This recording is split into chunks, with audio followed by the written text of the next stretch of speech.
ഇടുക്കി അയ്യപ്പൻകോവിൽ ചേമ്പളംകുടിയിലെ ആദിവാസികളുടെ കൈവശ ഭൂമി ഇനി മുതൽ പട്ടയഭൂമി. പട്ടയമില്ലാത്ത ആദിവാസികളുടെ വാർത്ത റിപ്പോർട്ടറാണ് അധികൃതരുടെ ശ്രദ്ധയിൽപ്പെടുത്തിയത്. ഇന്ന് നടക്കുന്ന പട്ടയമേളയിൽ കുടിൽനിവാസികൾ പട്ടയം ഏറ്റുവാങ്ങും. കഴിഞ്ഞ 40 വർഷത്തെ കാത്തിരിപ്പിനാണ് ഇതോടെ അവസാനമാകുന്നത്. അയ്യപ്പൻകോവിൽ ചേമ്പളംകുടിയിലെ ആദിവാസി കുടുംബങ്ങൾ കഴിഞ്ഞ 40 വർഷമായി ഭൂമിയുടെ ഉടമസ്ഥാവകാശത്തിനായി കാത്തിരിപ്പ് തുടരുകയായിരുന്നു. പട്ടയത്തിന് അപേക്ഷ നൽകുമ്പോൾ പല കാരണങ്ങൾ പറഞ്ഞ പട്ടയ നടപടികൾ മരവിപ്പിക്കും. ഈ ആദിവാസി കുടുംബങ്ങളുടെ ദുരവസ്ഥ റിപ്പോർട്ടറാണ് മുമ്പ് അധികൃതർക്ക് മുന്നിലെത്തിച്ചത്. തുടർന്ന് മന്ത്രി റോഷി അഗസ്റ്റിനും ഇടുക്കി ജില്ലാ കളക്ടർ ഷീബ ജോർജും ഇടപെട്ടു. തടസ്സങ്ങൾ പരിഹരിച്ചു. ഇന്ന് നടക്കുന്ന പട്ടയമേളയിലെത്തി ഇവരും സ്വന്തം ഭൂമിയുടെ പട്ടയങ്ങൾ ഏറ്റുവാങ്ങും.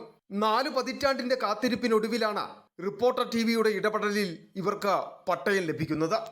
സ്വന്തമായി ഭൂമിയും അതിന് പട്ടയം ലഭ്യമാകണമെന്ന ആഗ്രഹം തുടങ്ങിയിട്ട് 40 വർഷങ്ങൾക്ക് മുകളിൽ പഴക്കമുണ്ട്. ജില്ലാ കളക്ടർ ഷിബ ജോർജിനെയും ജലവകുപ്പ് മന്ത്രി റോഷി അഗസ്റ്റിൻ സാറിനെയൊക്കെ കാണുകയും ചെയ്തു. അതിന് മുൻപേ ഈ എടുത്തതാണ് റിപ്പോർട്ടർ ചാനലിൽ റിപ്പോർട്ടർ. ആ ചാനലുകാർക്കും ഞങ്ങളുടെ ഈ ചേമ്പളം നിവാസികളുടെ എല്ലാവിധ ഹൃദയം നിറഞ്ഞ ആശംസകളും കൃതജ്ഞതയും രേഖപ്പെടുത്തിക്കൊള്ളുന്നു. അതേസമയം ഇന്ന് ജില്ലയിൽ വിതരണം നടത്തുന്നത് 1993 ചട്ടപ്രകാരമുള്ള 1000 പട്ടയങ്ങൾ മാത്രമാണ്. 1964 ചട്ടപ്രകാരമുള്ള പട്ടയ വിതരണം കോടതി തടഞ്ഞിരിക്കുന്നതിനാൽ നടപടികൾ പൂർത്തീകരിച്ച് ആയിരക്കണക്കിന് പട്ടയങ്ങൾ വിതരണം നടത്തുവാൻ കഴിയില്ല.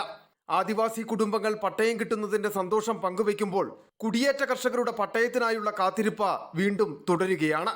Reporter Sandeep Rajakkad, in reporter, Idukki.